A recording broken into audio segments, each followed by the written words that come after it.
beautiful downtown Springfield. Graffiti always had it, always will. It's prime time with George Dorunda. Tonight, historians Bill Glenny and Ray D'Addario, plus the Springfield Chordsmen. So get ready for the most entertaining show on television.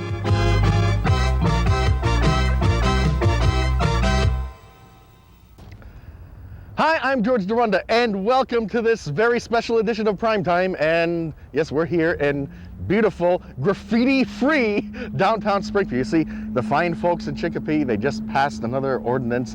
You can't sell any cans of spray paint or indelible markers to anyone under the age of 18, because they may use that to perpetrate a crime. Graffiti. Now Springfield has the same ordinance, and I guess it's really solved the problem down here.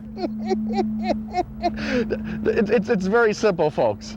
If you want to stop graffiti, you find a kid who's spray painting, whether it be a kid, no matter who it is, and you prosecute them to the fullest extent of the law. But you know, instead, it's a lot easier. We'll go after the nasty store owners. I see it now. We're going to pull the cops off the beat, and we're gonna sit them out at stakeouts in front of the Joe's hardware store, and we'll wait to see if a kid will come out holding a spray can. I mean, it's just, well, again, using this analogy, let's say, for example, somebody is going to hold up a convenience store.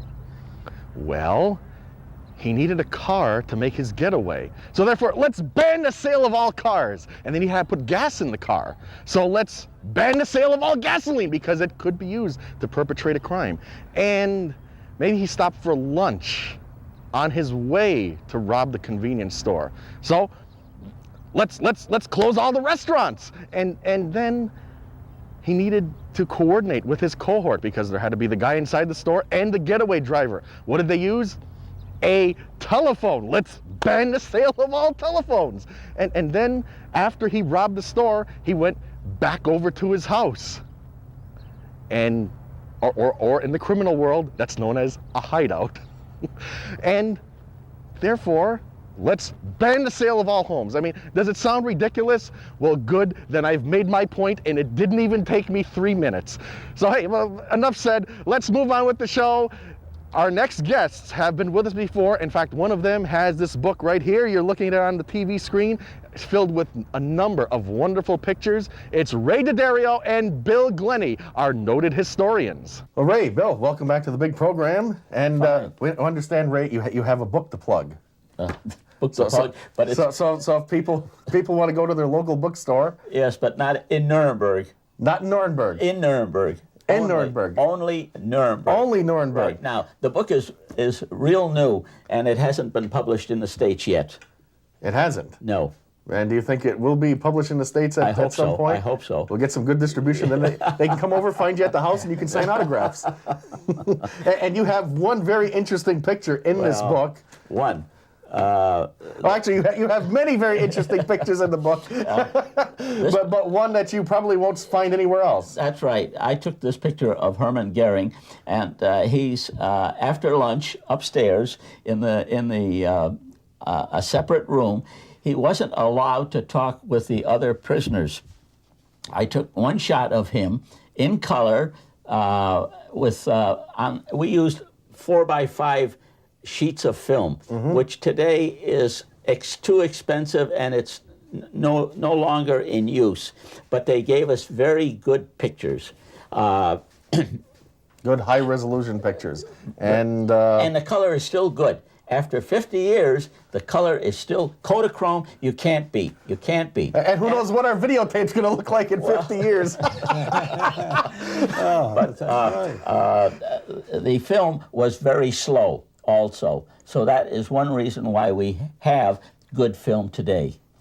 And it was a longer exposure time. And, yes. All right. So anyway, yes, if you folks would like to pick up the book, just travel over to Nuremberg.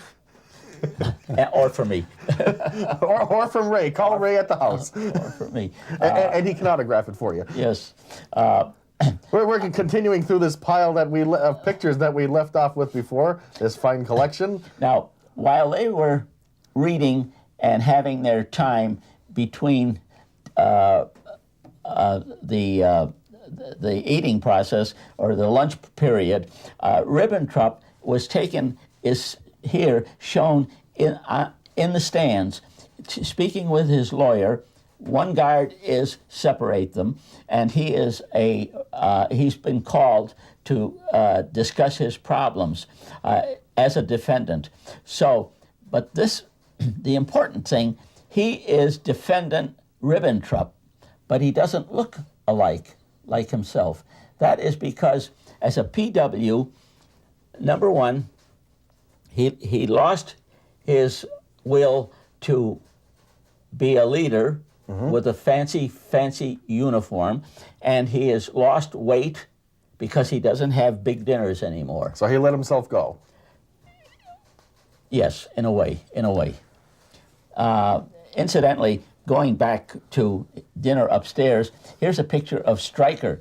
Now, Julius Stryker, during the noon lunch, is getting, there's his dinner plate. Mess kit. Mess kit. It wasn't a dinner plate. Well, we call it a dinner plate. It was a dinner plate. But the thing is... And what was the usual meal consisting of? Well, it was vegetables. Vegetables? Yeah, they had a piece of meat, usually a vegetable, and then probably potatoes or something, just small, little portions. Yeah. Okay, so it was health food. Oh. Yeah. And these are all the utensils that they used by the kitchen. Let's go back to room 57. Room 57 was the room in which the defendants were brought over from the prison at night.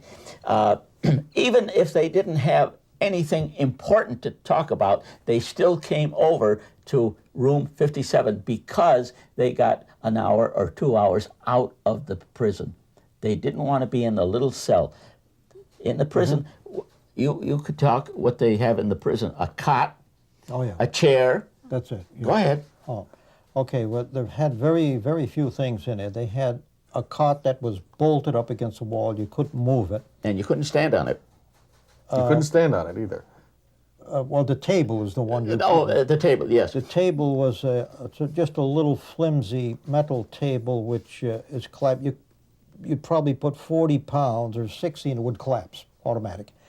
So, and then you had one chair that would come out somewhere around 7 o'clock at night. Then you had an alcove where the toilet was.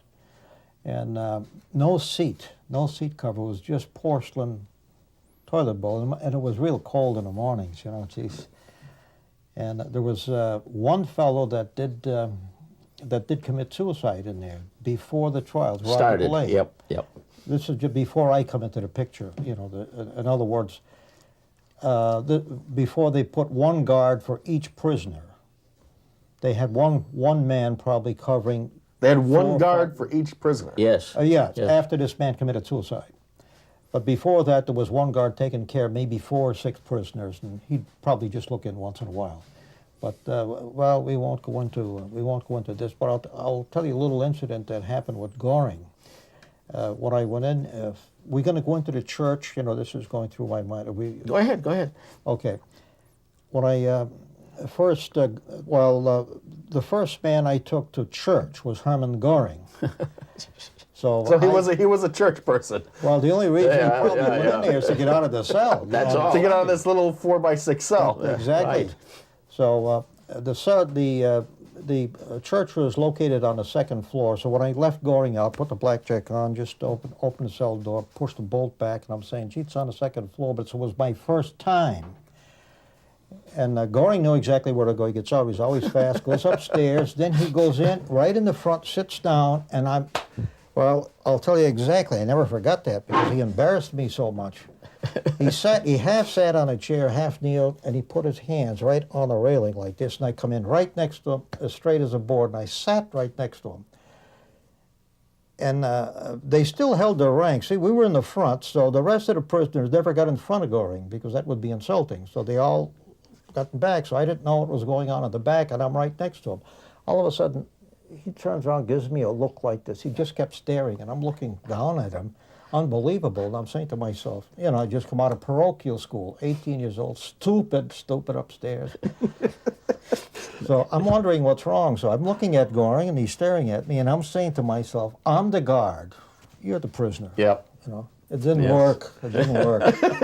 So I'm like this, and I'm saying to myself, something's wrong. He's just staring at me, and I'm saying, something's wrong here, you know. So I glance over on the side like this. All the other guards are standing up against a wall. I look on the other side. They're all up against the wall. I'm the only guard sitting with his prisoner, kneeling with his prisoner there. And meanwhile, Goring is still like this. So I says, mistake. You're 18 years old, you make a lot of mistakes. Yeah, well, and how did you get out of the mistake? Well, with difficulty, I held my composure as much as I could. I slowly got out, went to the back of the church. After that, every time he'd go out of his way, you know, he'd come out of his cell one time, I'll never forget. He used to give me the dirtiest looks, and he could give you a look. He used to start with me, right at my shoes, and come up like this. You know how to give a person a dirty look? He'd just stare you up. And then I was collecting autographs at the time. And, you know, I got quite a few autographs, but I waited for Goring because I said to myself, he's not going to give me his autograph. He hates me. The man hates me. Then I got quite a few of the autographs at the time, and I said to myself, wait a minute. What's he going to do? I'll ask him. There's nothing he can do. Good idea. So I got up my courage. You know, it took a little bit to do this. So I come up to, and by that time I had a routine. I had these pieces of paper that I have and a pen. So I stuck it in there, and I says, Herman, your autograph. And he turns around, he gives me this dirty look again. And I'm just looking at him like this. He's looking at me, and you know what was going through my head? I'm saying to myself, he's not going to give it to me. And I begin feeling sorry for myself. I just, God darn it, he's got me again, you know. And I was just about ready to pull, you know, embarrassed. I was really embarrassed. You know, I was just about ready to pull back. He comes over, grabs the pen, grabs the pencil, or the pen and the paper. He sits at his little table, puts down Herman, writes his name. He hands it back to me, and he says to me in English, in 50 years, this will be valuable. It's the only conversation I ever had with Goring. That was it. And do you still have the autograph? I still Oh have yes, the oh autograph. yes. Oh, yes. And is it valuable? Yes. I don't Oh, know. yeah. I never checked. Yeah. They're in a safety deposit box. I Yeah. never did check. You should have it Never bothered me. appraised. Never, no, I just can't do keep that. You know, we I keep don't- our things yeah, ourselves. maybe that's it. Yeah. Yeah. You never know. You could be sitting on a gold mine. Well, but I don't. That's if he's right. if he's right. That's it. Yeah. Good. Here's Albert Speer, and this is Who was Albert Speer? Albert Speer. You want to know what he is? Here he is. All those things, but he is the important thing about who he is he was the architect, Hitler's architect. Whenever there was a building to be built, he did it. But he had a large staff. And he was in the party, but he was not an official, not as we called it, a big party man, a military man. He was a worker. And he did do some beautiful buildings. He was a civilian. Yes, he was a civilian. And he was also in charge of armaments. Armaments at the end of the war. And munitions. Yeah. Ammunition. Here, this happens to be General Telford Taylor, who has presented the case against the German High Command. He headed the subsequent proceedings. He came in at the first trial, which is the Nuremberg trial. Right. And he was also at the reunion. Yes, at the reunion. So you met him down in Washington, D.C. We did. recently? Yes, we did. Albert Speer is on the stand. Another shot of Albert Speer. This one's in color. In color. He had 20 years. 20 years. He's served his 20 years up in Spandau. He's out, and he's written, I think, 3 books on it. But today he is gone. Now, you have to remember prosecutor Robert Jackson. He was the instigator. He was first he was assigned by Truman, President Truman, to conduct the Nuremberg trials, but he also had to serve on the proceedings. So he had 2 jobs. It was a lot of work for him. He was a good man, but he died too early. And Here are rounding up this was little pictures on film, on small film, 8mm film, and we blew them up. As large as you possibly could. Yeah, which is the size here, and it shows up the rounding up the Jews in Poland. Now comes the more important of the 21 in Nuremberg. Hermann Goering, Hess, Keitel, Jodl, Ribbentrop, Raeder. Some don't look the way they seemed before. When they were in uniform, they were, you would say, made up. Today, they're already... So they were like actors portraying their parts. They were their actors. And this fellow right here. Oh, God, yes. Ernest Carlton Brunner. Brunner. He's head of the police. Right. Himmler committed suicide, so he more or less replaced him. And he was 6'7". He was a giant of a man. And too bad you can't see the rest of his face, but you could... Scars. Yeah, he had scars. We used to call him Scarface. And I used to look at this man in the prison. Now, of course, Goring was known as Fatso. Fatso. Goring was Fatso. Did anybody call him Fatso? No. But he had, speaking of Goering, he had a big head, like you. Oh, well, thank you for that compliment. He was a big man. He was, yeah. Very big. Here is the defendant Ribbentrop on the stand, and he was the foreign minister. He tried to call as his witnesses some of the people in England, but he was a broken man. He doesn't look himself like he did. And I might add, in the prison, he was, how could you say, the sloppiest person in there. Yeah. He used to write, he'd write a note or something. He'd just take it, crumbled up the paper, and throw it on right in the cell. And he didn't care. The cell was a mess. Yeah. Very poor housekeeping. Oh, very poor. Yeah. Here is Lieutenant Gilbert. He was a prison psychologist, and he was all over. I say all over in the sense of the word that he was in the courthouse, he was in the prison, he was in the church, he was all over the place. He had a past that carried a lot of weight, and he wrote a book. He wrote a book also. Yeah, he wrote a book. As the years went by, everybody wrote a book. If you were somebody, everybody wrote a book. Everybody wanted to cash in. Well. On the deal, right? And he was the psychologist. Yes, he was the prison psychologist. Yeah, there were many, not one, about three. Oh, Kelly was one. Kelly was before him. And everybody had their own viewpoints, with their own individual The books. name of his book was The Nuremberg Diary by Gilbert. Here we have another wide shot of the courtroom. There's all the judges on the bench, and then they have the court stenographers, the defendant's counsel. Here is Justice Jackson, who is giving, who is questioning, and the witness is Karl Bodenschatz. He was the commander of the Air Force, but he was a supreme commander of the Air Force. But there were many departments in the Air Force. There was also Milch, and there were others. They had plenty of planes, but they didn't make it in time. Incidentally, you have to remember back 50 years ago that the war almost changed for us because they had the first jet planes, but there weren't enough of them. There weren't enough. So they didn't have enough, but they did have the first jet planes. Yes, they had the first jet plane. And when I heard it, here goes a plane. It goes fast and no propeller. I didn't know what it was. It was something to remember. These are all the Nuremberg days. Hans Frank, a very, very important man, but brutal. And he was the Gauleiter, or the leader of Poland.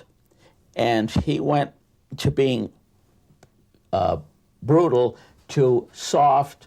He became a Catholic, and he died on the gallows. That's right.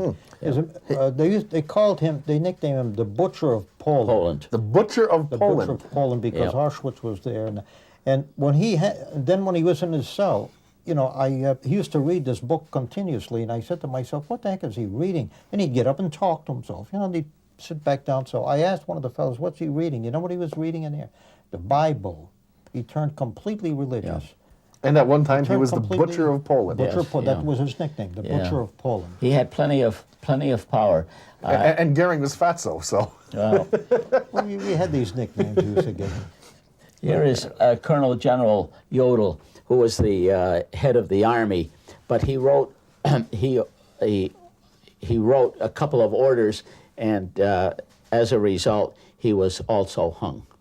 He was also hung. We got plenty of pictures here. if you want them. We've gone through plenty of pictures. Now, We have a few other snapshots, however, from Yes. from your recent trip to Washington D.C. Washington. This was the 50th Yes. reunion, Yep. and you have a few items here. You have a watch. Yes, yeah. This was taken by Dr. Latimer, who's in there. We have a pen- shot here of Dr. yeah. Latimer, Okay, that's and you're here with Dr. Latimer. Yes. okay. Here he Right. is.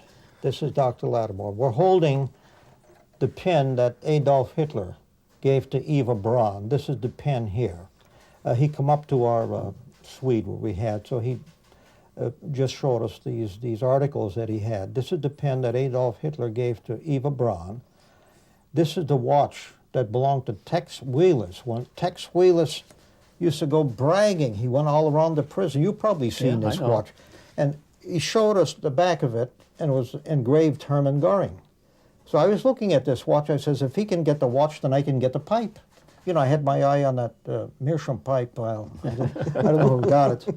I didn't get it anyway. But this is the capsule. It's a shell that Hermann Goering committed suicide with. It's a little shell that you opened up, and there was a glass vial of cyanide in there. And this is what Goering used to commit suicide. This is the ring that Goering had. It's a German ring with the seal, a German seal on there. And this was a matchbox cover. It's all gold. There's an eagle and swastika right here at the bottom. It's all gold, and it's used to hold these wooden matches. And it was quite a reunion we had. Incidentally, there were 3 vials of poison, three of them, and it was the third one that they didn't find, but Goering knew where to get it, and he had access to it, and he died a couple of hours before he was to be hung. As a result, the colonel never was promoted to general. Colonel Andrus never was promoted to general. It was a sort of a tug of war between Andrus, the commander of Nuremberg, and Goering, the two big figures. Well, guys, this has been very interesting, taking a brief trip back 50 years into history, and very, very interesting. Well, thank you. And told history as told by the people who were actually there. Right. You won't read this in any book. You won't see this on any other television show, but right here on Primetime. That's correct. I'm glad we have the exclusive. Bill, George, it's been a my pleasure. pleasure. Ray. Thank you. Thank you. And hey, you're welcome back anytime. By the way, check out the book. You can only get it in Nuremberg right That's now, all. but soon coming to a bookstore near you. Hey, stick around. We'll be back with more Primetime right after this.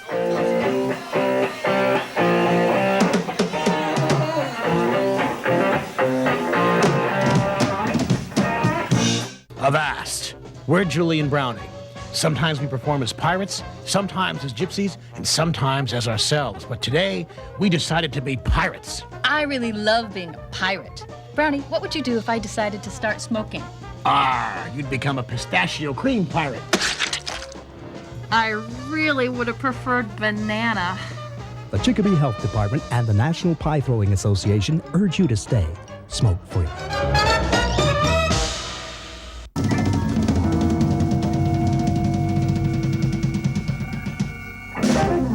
Yes, welcome back to the big Primetime program, and punch that up again. See, it's living proof that Herman Goering was once a Chad Matthews fan. Hey, and getting back to the spray can issue, I just picture this happening. Little Jimmy pedals his bicycle down to the hardware store, runs inside, says, I would like to buy some spray paint so I can paint my bicycle. Sorry, little Jimmy, you won't be painting your bike today because we can't sell you the spray paint so you can paint your bicycle. Oh, you have to get your daddy to come in and buy the spray paint for you. In the meantime, Jimmy goes back outside and his bicycle has been graffitied by a bunch of kids who drove to Enfield to get the spray paint. I've made my point again in under 3 minutes. Hey, my next guests on the program have been with us before. A highly entertaining group. If they had a CD, I'd have a CD to hold up, but they don't have a CD, so you just have to watch the videotape. It's the Springfield Chordsmen. Who's the girl with roguish eyes, telling lies, sighing sighs? Betty Coed's lips are red for Harvard. Betty Coed's eyes are navy blue. Betty Coed's a golden head for Princeton. Her dress, I guess, is white for Georgia too. Betty Coed's a smile for Pennsylvania. Her heart is Texas treasure, so it's said. Betty Coed is loved by every college boy, but I'm the one who's loved by Betty Coed. She made a wreck of Carnegie Tech and all of its engineers. She did the same at old Notre Dame. Her line was good for years. Roguish eyes, telling lies, breathing sighs.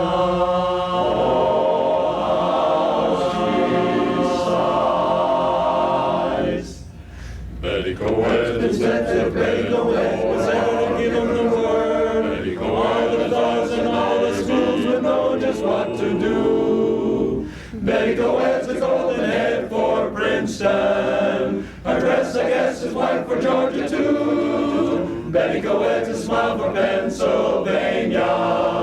Her heart is Texas treasure, so it's said. Betty Coed is loved by every college boy, but I'm the one who's loved by Betty Coed. I'm the one who's loved by Betty Coed. Yes, the Springfield Chordsmen, and that just about wraps up another fine primetime program. And what have we learned, boys and girls at home? Well, first, we learned that laws against spray cans really don't work. Second, we learned that Herman Goering used to be called Fatso. And third, we had a lot of fun doing it. Hey, good night, everybody.